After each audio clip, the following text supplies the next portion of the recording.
بسم اللہ الرحمن الرحیم۔ السلام علیکم ناظرین کرام، اللہ تعالیٰ کی ذات کی پہچان، اللہ تعالیٰ کی ذات کا تعارف، اللہ تعالیٰ کی ذات کی حقیقت جس انسان کو نصیب ہو جاتی ہے وہ اپنی ذات میں خود کفیل ہو جاتا ہے۔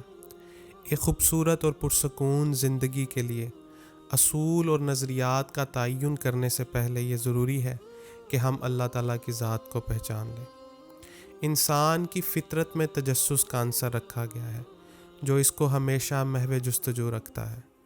آج کے جدید دور کا جدید انسان جس مقام پر کھڑا ہے، اس نے جو دریافتیں کی ہیں، اس نے جو عجوبے، جو منصوبے مکمل کیے ہیں، ان سب کو دیکھ کر یہ بات محسوس ہوتی ہے کہ یہ سب تجسس کے نتیجے میں کی گئی کھوج کا نتیجہ ہے۔ اللہ تعالیٰ نے انسان کو اس ترکیب سے بنایا ہے کہ وہ اس کی تخلیق کا شاہکار بن کر ابھرا ہے، اور اس کو ایسی خوبیوں سے نوازا ہے کہ کبھی کبھی تو انسان اپنے کارناموں، اپنے کرشموں پر خود ہی پشیمان دکھائی دیتا ہے۔ اس نے آسمان میں پرندوں کی طرح اڑنا سیکھ لیا ہے، اس نے زمین کی تہہ میں کھوج لگانی شروع کر دی ہے، اس نے سمندروں کی گہرائیوں کو ماپنا شروع کر دیا ہے، اس نے اپنی حصے تجسس کا استعمال اس طرح کیا ہے کہ سب مخلوقوں کو پریشان کر دیا ہے۔ لیکن اللہ تعالیٰ نے قرآن مجید میں انسان سے یہ بات فرمائی ہے کہ انسان نے اللہ تعالیٰ کو اس طرح سے نہیں پہچانا جس طرح سے اس کو پہچاننے کا حق تھا۔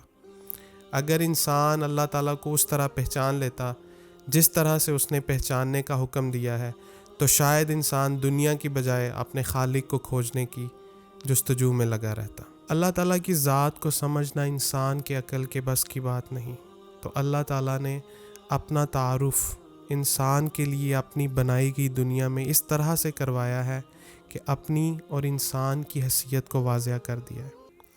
آج کے جدید دور کا انسان 3 ایسی چیزیں ہیں جن کی بنیاد پر دوسرے انسان سے اپنی برتری، اپنے امتیاز کو واضح کرنے کی کوشش کرتا ہے۔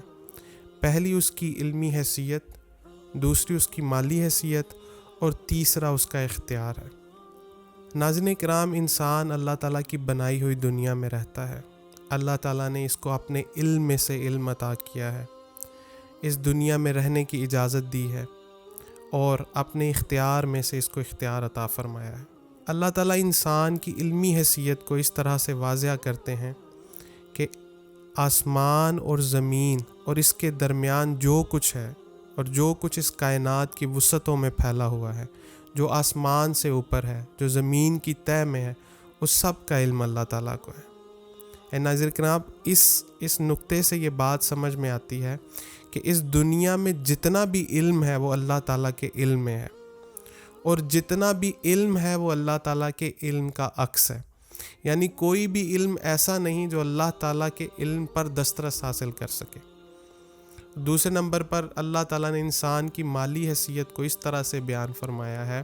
قرآن مجید میں اللہ تعالیٰ نے فرمایا کہ جو کچھ آسمان اور جو کچھ زمین اور جو کچھ بھی ان کے درمیان ہے، اس سب کا مالک اللہ تعالیٰ ہے۔ تو ناظرین کرام، اللہ تعالیٰ کے اس انداز سے یہ بات معلوم ہوتی ہے کہ اس دنیا میں جو کچھ بھی انسان کے پاس ہے وہ ایک امانت کے طور پر ہے، اور انسان کے اختیار کو اللہ تعالیٰ نے اتنی خوبصورتی سے جو ہے وہ جھٹلایا ہے کہ اللہ تعالیٰ نے قرآن پاک میں فرمایا کہ جس اقتدار پر، جس عہدے پر اور جس اختیار پر تم اتنا ناز کرتے ہو، میرا اختیار یہ ہے کہ میں فرماتا ہوں کن ہو جا فیکون، پس وہ ہو جاتا ہے۔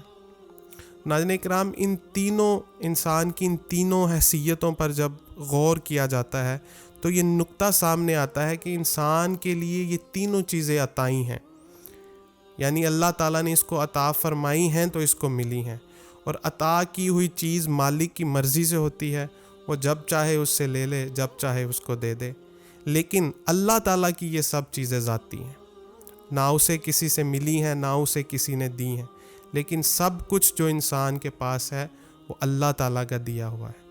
تو یہ وہ حقیقت ہے کہ جس کو اگر انسان پہچانے تو اس کو اللہ تعالیٰ کا بھی حقیقی تعارف نصیب ہوتا ہے، اور اپنی ذات کی بھی جو ہے وہ پہچان نصیب ہوتی ہے۔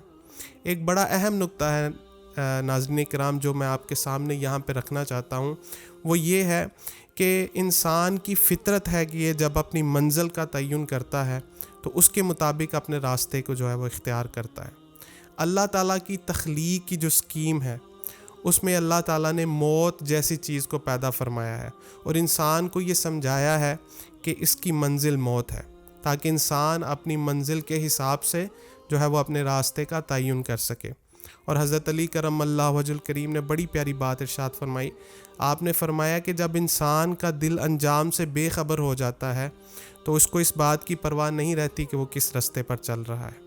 تو اللہ تعالیٰ نے موت جیسی چیز کو پیدا فرما کر اس دنیا میں ہر چیز کی حیثیت کو، ہر چیز کی اہمیت کو واضح فرما دیا، تاکہ انسان ہمیشہ اپنی منزل کو سامنے رکھتے ہوئے اپنے راستے کا تعین کرے۔